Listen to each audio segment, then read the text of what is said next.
నమస్తే అండి. నేను doctor V. Hemalatha Reddy, fertility specialist, Kamineni హాస్పిటల్‌లో. సీమెన్ అనాలిసిస్ అంటే ఇది కామన్‌గా మన గైడ్‌లైన్స్ ప్రకారం కామన్‌గా 2-5 డేస్ వాళ్ళు శాంపుల్ రిలీజ్ చేయకూడదు. తర్వాత హాస్పిటల్‌కొచ్చి శాంపుల్ ఇస్తారు.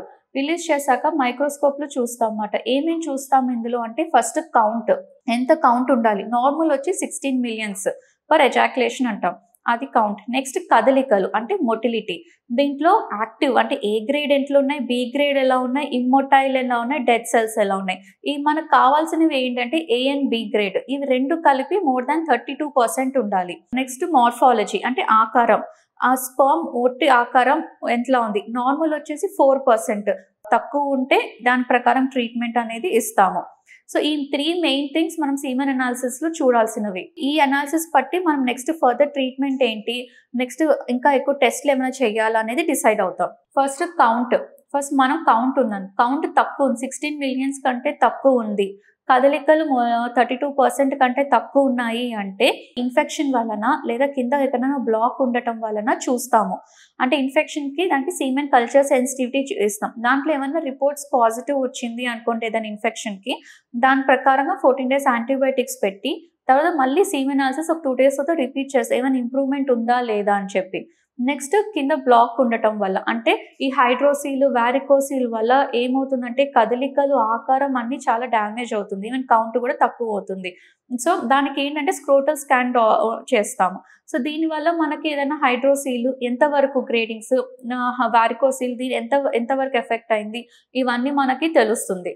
So in case suppose for example count తక్కువ ఉంది, కదలికలు తక్కువ ఉన్నాయంటే యాంటీబయాటిక్స్ ఇస్తాం అండ్ యాంటీ ఆక్సిడెంట్స్ అనేది ఇస్తాము. ఒక 1 మంత్ అట్లా యాంటీ ఆక్సిడెంట్స్ ఇచ్చి చూస్తాం. ఇంకొకటి ఏంటంటే మరి అబార్షన్స్ కూడా ఎక్కువ అవుతున్నాయి, ఆకారాలు మరీ తక్కువ వస్తున్నాయి అంటే దీనికి ఇప్పుడు అడ్వాన్స్ టెస్ట్ ఏంటంటే డిఎఫ్ఐ, డిఎన్ఏ ఫ్రాగ్మెంటేషన్ ఇండెక్స్. దీంట్లో ఏంటంటే మనకి ఎంతవరకు damaged sperms, DNA damaged sperms ఉన్నాయి అనేది తెలుస్తుంది. దీంట్లో గ్రేడింగ్స్ కూడా ఉంటాయి. దీంట్లో గ్రేడింగ్స్ ప్రకారంగా మనం ట్రీట్ చేస్తాం. మరి ఎక్కువ డ్యామేజ్డ్ స్పెర్మ్స్ అన్నాయనుకోండి దాని ప్రకారంగా మెడిసిన్స్ ఒక 2 మంత్స్ 3 మంత్స్ పెట్టి మళ్ళీ పిలుస్తాం. లేదు నార్మల్‌గా ఉంది అనుకోండి, సో కౌంట్ బట్టి కదలికలు బట్టి మనం ట్రీట్మెంట్ అనేది చెప్తాం. కొన్ని సార్లు సీమెన్ అనాలిసిస్‌లో 0 కౌంట్ వస్తుంది. 0 కౌంట్, 0 కదలికలు అన్ని 0 వచ్చినప్పుడు మనం అజోస్పర్మియా అంటాము.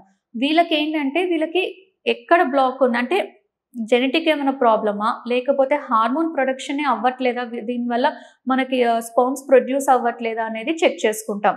దానికి వీళ్ళకి కావాల్సిన టెస్ట్‌లు ఏంటంటే సీరం ఎఫ్ఎస్హెచ్, ఎల్‌హెచ్ టెస్ట్ చేపిస్తాం. ఇన్‌కేస్ టెస్టోస్టెరాన్ టెస్ట్ కూడా. ఇన్‌కేస్ ఇవి నార్మల్‌గా ఉన్నాయి అనుకోండి, దాని ప్రకారంగా మనకి ఇలాంటి పేషెంట్స్ ఐవీఎఫ్‌కి వెళ్ళాల్సి వస్తుంటది. అంటే టెస్ట్ ట్యూబ్ బేబీకి. సో ఇలాంటి కేసెస్ హార్మోన్స్ నార్మల్‌గా ఉన్నాయి, స్కాన్ ఓకే నార్మల్‌గా ఉంది అంటే వీళ్ళకి టీసా అనే టెస్ట్ చేస్తాం. ఆ టీసాలో మనకి స్పెర్మ్స్ వచ్చాయి, బాగుంది అంటే వీళ్ళు ఐవీఎఫ్‌కి వెళ్ళొచ్చు. మీరు తీసుకునే అదే మందులు, అదే నాణ్యమైన మందులు, కానీ సగం ధరకే. అవును, మెడ్ ప్లస్ బ్రాండ్స్ పై 50-80% తగ్గింపు.